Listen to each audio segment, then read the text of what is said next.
and valuable studies are continuing to give new insights.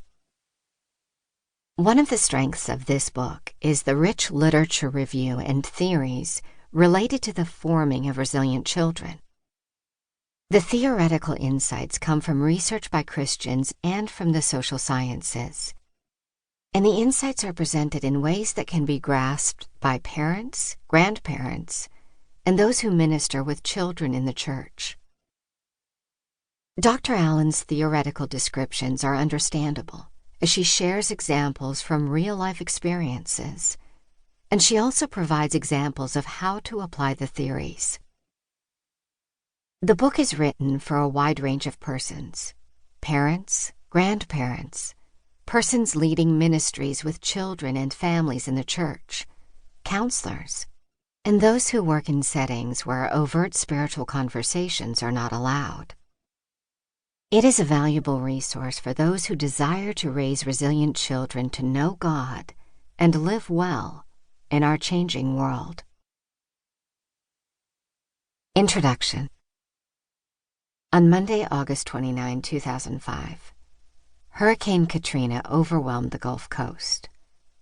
It left devastation in its path, especially in New Orleans, where Ruth Walker and her 3 children, Terrell, age 14, James, age 11, and Jada, age 5, lived in a second-floor apartment in the 7th Ward.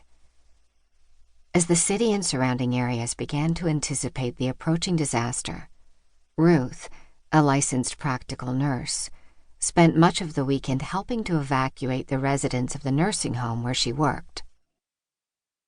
On Sunday morning, before she left for the nursing home, Ruth told her son Terrell that they might need to evacuate as well.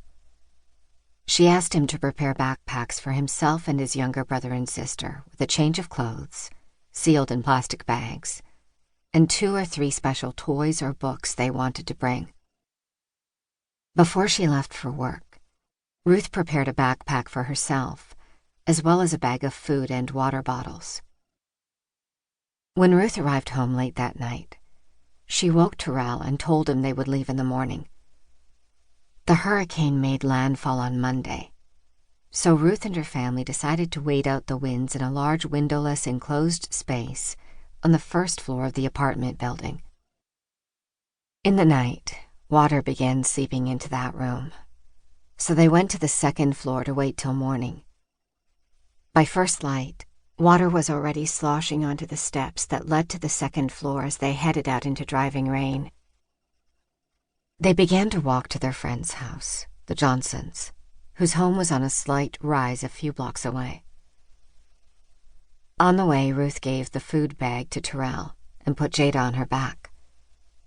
The water was rising rapidly, and it was becoming increasingly difficult to avoid stepping into holes or deeper water. The Walkers did not know it, but some of the levees had failed, and water from Lake Pontchartrain was flooding into the city. It took 2 hours to get to the Johnsons as they detoured around swirling water and avoided flooded streets full of floating debris. When they reached their friend's house, water was inching into the front yard. They ran up the sidewalk and the front steps, where the Johnsons received them, fear etched on their faces. Over the next several hours, the water climbed the outside steps one by one, then flowed into the house, and from there it began its unstoppable rise to the 2nd floor. As the Johnsons and the Walkers retreated from the 1st floor, Mrs. Johnson grabbed food, water, candles, and matches from the kitchen. While the rain beat down steadily, Ruth's family settled into a 3rd-floor storage area, while their friends waited in an adjacent room. Terrell and Mr. Johnson watched at the head of the stairs, setting an alarm every hour to gauge the water's rise.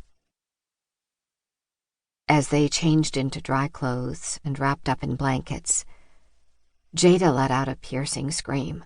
My dollies, I dropped my dollies." And indeed, her bright pink backpack was nowhere to be found.